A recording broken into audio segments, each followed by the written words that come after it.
El helicoide en transición. Familiares rechazan la jugada del chavismo. Crímenes silenciados. La agonía de los pacientes crónicos llega finalmente al Parlamento. Del imperialismo a la venta. La medida desesperada del régimen que destruye su propia historia. Amigos de Impacto Venezuela, atentos. Comenzamos con la emisión estelar de noticias de este miércoles 3 de junio de 2026.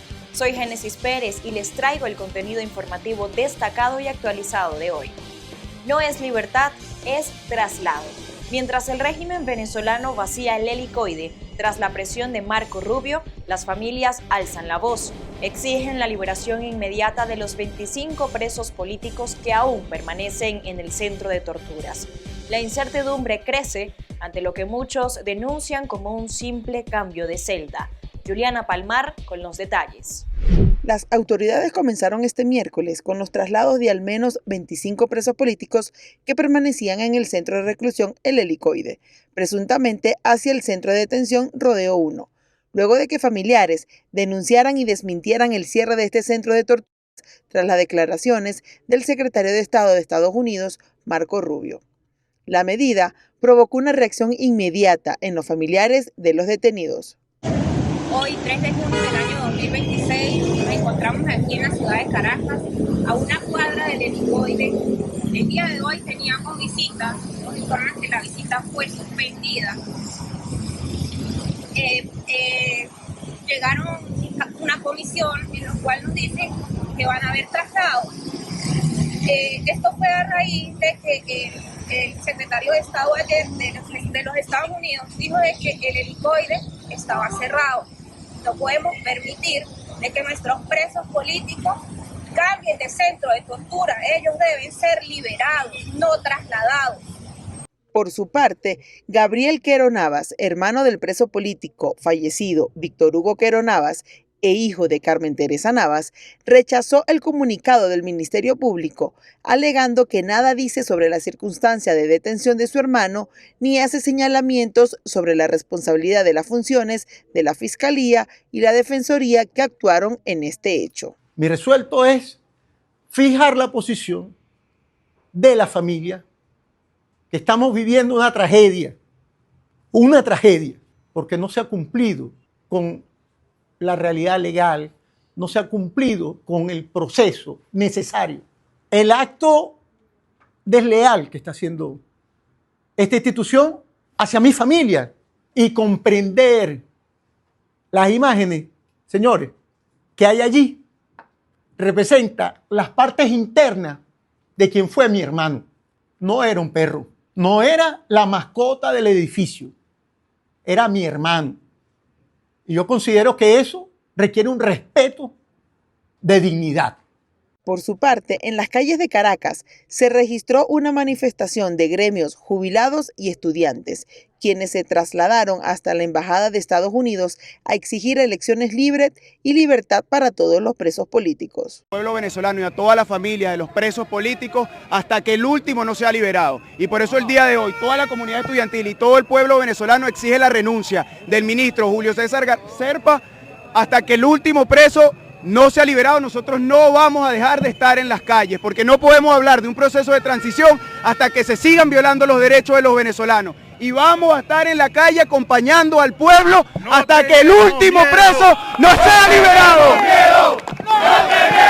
La justicia aún no llega a cientos de familias. Según el último balance de Foro Penal, actualmente hay 404 presos políticos, de los cuales 179 son militares, y desmintieron las versiones oficiales de más de 500 liberados, como lo prometió la encargada de la presidencia, Delcy Rodríguez. Para Impacto Venezuela, Juliana Palmar.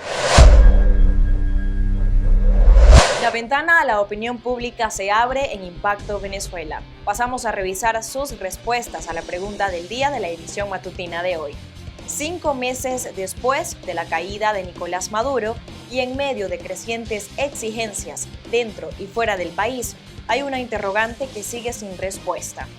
¿Por qué crees que no se ha definido la situación presidencial de Venezuela? Rafael Cornieles nos dice que a Jorge y a Delcy Rodríguez no les conviene dejar el gobierno. Ana Monroy comenta: porque no quieren dejar el poder para seguir robando y no les descubran el saqueo. Héctor Hernández cree que ni se definirá hasta que no salga ese gobierno pseudo-comunista.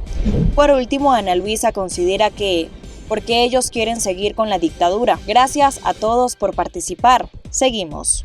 En el Parlamento venezolano, en la etapa post-Maduro, una de las crisis que puede ser puesta bajo la lupa es la del sector salud.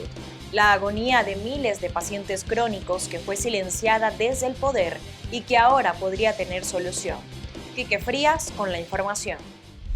En la Asamblea Nacional, el diputado Rubén Limas puso sobre la mesa una deuda que por años fue ignorada desde el poder: modernizar el sistema público de salud y atender a pacientes con patologías crónicas y degenerativas. El mensaje llega en la etapa post-Maduro, cuando la crisis sanitaria empieza a ser nombrada institucionalmente, después de años de hospitales en ruinas, tratamientos interrumpidos y pacientes obligados a sobrevivir sin respuestas. Al tema social, al tema de la salud. Y eso para nosotros es importante porque hay que invertir en salud. Porque bueno, también hacen falta en nuestros hospitales, y valga aquí la cuña, tomógrafos, resonadores, ecógrafos, porque hay pacientes que llegan a una buena cantidad de hospitales que no tienen esos estudios y que se hace necesario tener tomografía, tener resonancia. La última encuesta nacional de hospitales realizada por la organización no gubernamental Provea mostró la profundidad del colapso. En 91% de los hospitales se pedían listas de insumos a los pacientes para ser atendidos. Eso significa que una emergencia, una cirugía o un tratamiento no dependían solo del médico disponible, sino de si la familia podía comprar guantes, soluciones, medicamentos o materiales básicos. En el Parlamento, según Limas, se discutirá no solo tema insumos, también de reparaciones. Ojalá se pueda dar la posibilidad de que podamos construir hospitales nuevos, porque ¿qué pasa? Esos hospitales tienen más de 60 años. Entonces tú reparas un problema de aguas negras, un problema de aguas blancas, y a la esquina sale un nuevo problema, porque son hospitales muy viejos, que ya las tuberías están obstruidas, que no tienen problemas de que el sistema eléctrico, tienen problemas en el sistema de disposición de aguas blancas. O sea, todo ese tema hay que abordarlo porque...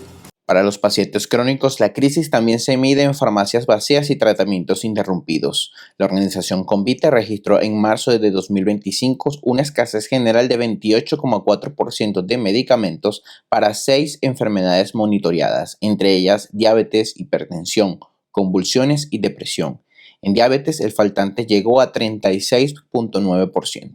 La deuda está en si esta nueva etapa puede transformar promesas de inversión en tratamientos reales, hospitales operativos y vidas para quienes llevan tiempo esperando. Reportó para ustedes Quique Frías. Impacto Venezuela. Tras más de 2 décadas de rechazo a las privatizaciones y de ataques al imperialismo, el chavismo aprobó abrir el sistema eléctrico venezolano a la inversión privada. La medida expone una de las contradicciones más profundas del oficialismo y deja al descubierto fracturas internas mientras el país sigue enfrentando apagones. Juan Gutiérrez Gamba nos explica. La Asamblea Nacional aprobó en primera discusión la reforma que permitiría abrir el sistema eléctrico venezolano a la inversión privada, rompiendo parcialmente el modelo de control estatal que el chavismo defendió durante casi 2 décadas. La propuesta contempla concesiones, empresas mixtas y participación privada en generación y distribución eléctrica, en medio de un sistema marcado por apagones, fallas estructurales y falta de inversión. Durante años, el chavismo construyó su discurso político sobre la defensa del control estatal y rechazo a las privatizaciones. Figuras como Diosdado Cabello mostraban su postura en contra de la entrega de servicios públicos a empresas privadas. Si aquí gobernara la derecha, la mitad del pueblo no tuviera cómo pagar la luz. Y no tendría problemas de luz 3 horas, ni 4. Tendría problemas de luz todo el día. Porque lo primero que ellos harían sería privatizar el servicio eléctrico, como lo tenían privatizado. Sin embargo, el anuncio expone fracturas y contradicciones del oficialismo. Ahora el propio gobierno impulsa reformas para atraer capital privado al país. Jorge Rodríguez avanzó desde la Asamblea Nacional con la aprobación inicial de la reforma. unanimidad. Aprobado por unanimidad en primera discusión el proyecto de ley orgánica de la reforma parcial de la ley orgánica del sistema y del servicio eléctrico. La apertura eléctrica inicia su trámite legal bajo la urgencia de mejorar la prestación del servicio, desmantelando el relato antiimperialista usado por el gobierno durante años a cambio de un salvavidas financiero internacional. El contexto de modernización y recuperación del sistema eléctrico entra en una nueva fase, donde los venezolanos esperan que mejore su calidad de vida.